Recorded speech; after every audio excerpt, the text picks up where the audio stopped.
Halo Sobat Amta, semoga kita semua selalu dalam lindungan Tuhan Yang Maha Esa, diberikan kesehatan, serta dimudahkan dalam segala urusannya.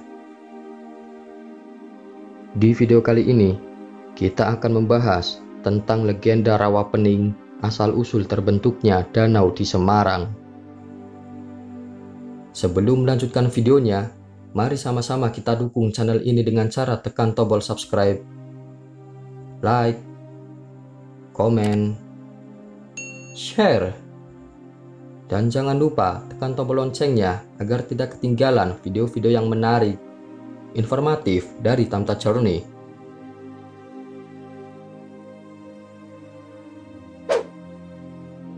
Rawapening adalah sebuah danau yang menjadi objek wisata di Kabupaten Semarang, Provinsi Jawa Tengah. Ada sebuah legenda turun-temurun yang mengisahkan awal mula terbentuknya danau tersebut, yaitu legenda Rawapening. Kisahnya dahulu kala terdapat sebuah desa yang bernama Ngasem, terletak di lembah antara Gunung Merbabu dan Telomoyo. Di desa tersebut bermukim sepasang suami istri yang bernama Ki Hajar dan Nyai Selakanta. Pasangan suami istri ini dikenal suka menolong. Karena itu mereka sangat dihormati oleh masyarakat sekitar. Namun hidup mereka belum lengkap karena belum memiliki seorang anak. Meskipun belum memiliki anak, Ki Hajar dan istrinya tidak pernah terdengar cekcok dalam rumah tangganya. Mereka selalu menyelesaikan masalah dengan musyawarah. Hingga pada suatu hari, Nyai Selakanta duduk termenung seorang diri di depan rumahnya.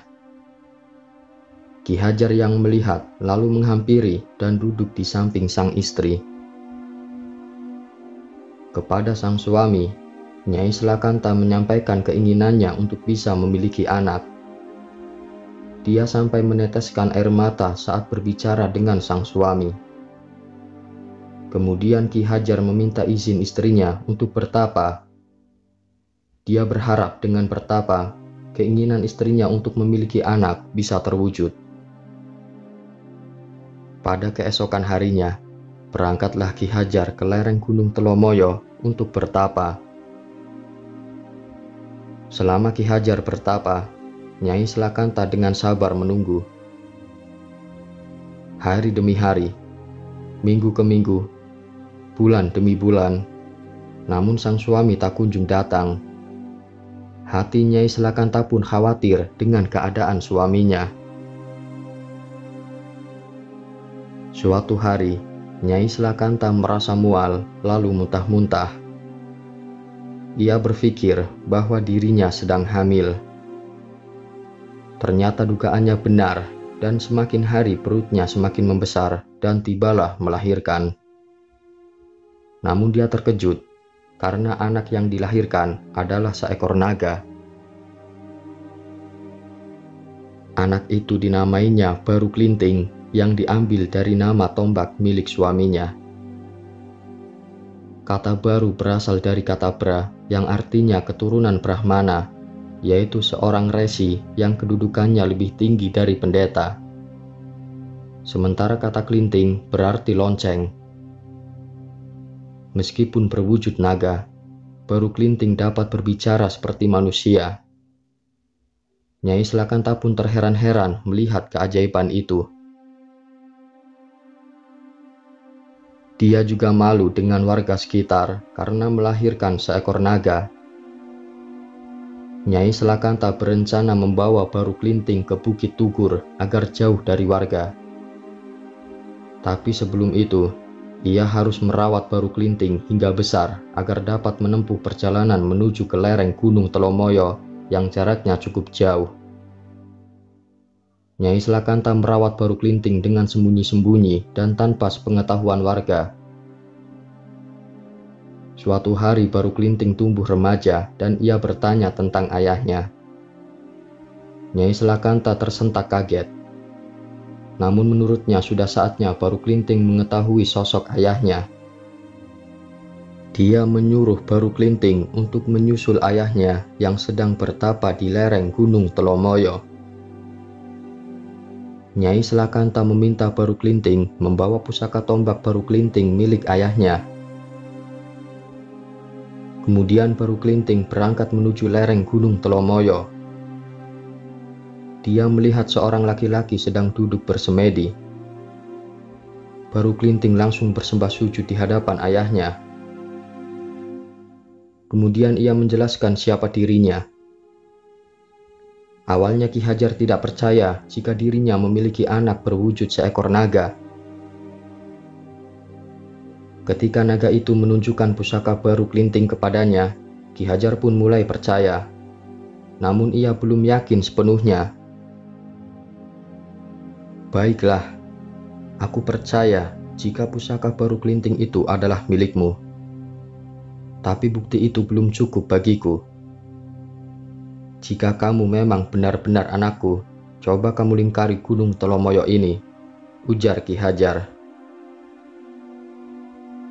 Baru Klinting segera melaksanakan perintah tersebut untuk meyakinkan sang ayah. Dengan kesaktiannya, Baru Klinting berhasil melingkari Gunung Telomoyo. Akhirnya Ki Hajar pun mengakui bahwa naga itu adalah anaknya. Setelah itu kemudian ia memerintahkan anaknya untuk bertapa di Bukit Tugur agar tubuhnya berubah menjadi manusia.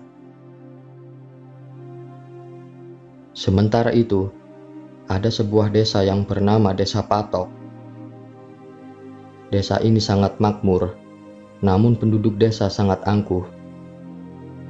Suatu ketika, penduduk Desa Patok bermaksud mengadakan pesta sedekah bumi setelah panen. Untuk memeriahkan pesta, akan digelar berbagai pertunjukan seni dan tari. Berbagai makanan lezat disajikan sebagai hidangan bersama dan jamuan untuk para tamu undangan. Para warga beramai-ramai berburu binatang di Bukit Tugur. Sudah hampir seharian berburu, namun belum satupun binatang yang tertangkap. Ketika hendak kembali ke desa, tiba-tiba mereka melihat seekor naga yang sedang bertapa. Naga itu adalah Baru Klinting. Mereka pun beramai-ramai menangkap dan memotong-motong daging naga itu, lalu membawanya pulang. Daging naga itu mereka masak untuk dijadikan hidangan dalam pesta.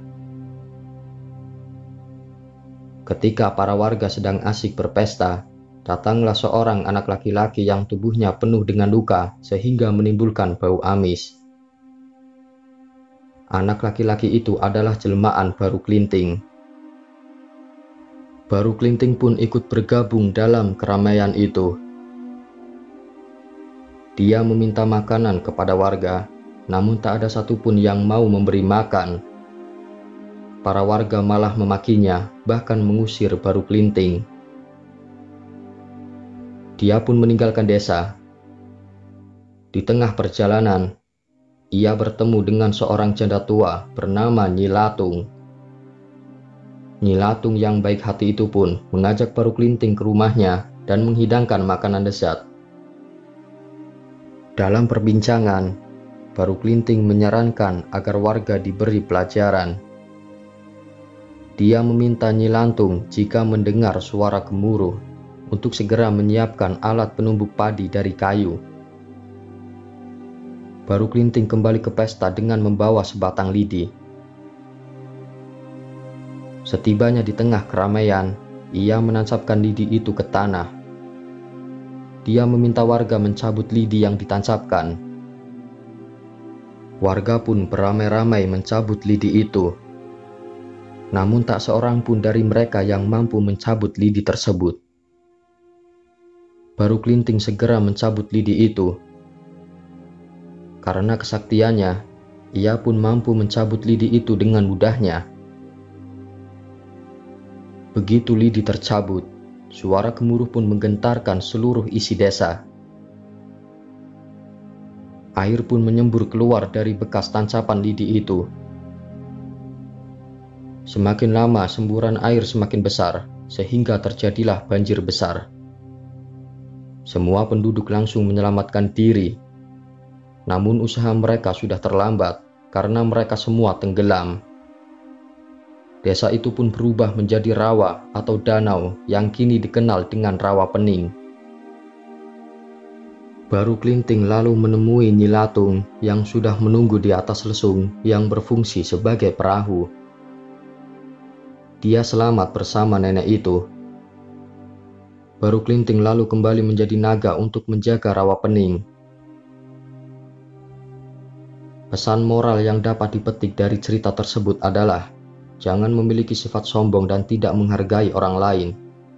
Saling membantu dan tolong-menolonglah tanpa memandang latar belakang status yang ditolong.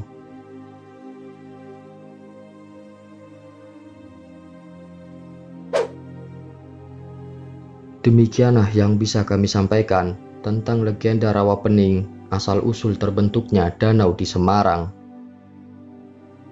Silahkan berikan kritik dan saran di kolom komentar agar channel ini semakin berkembang dan menjadi lebih baik lagi ke depannya. Semoga video ini bermanfaat dan menambah wawasan untuk kita semua. Terima kasih.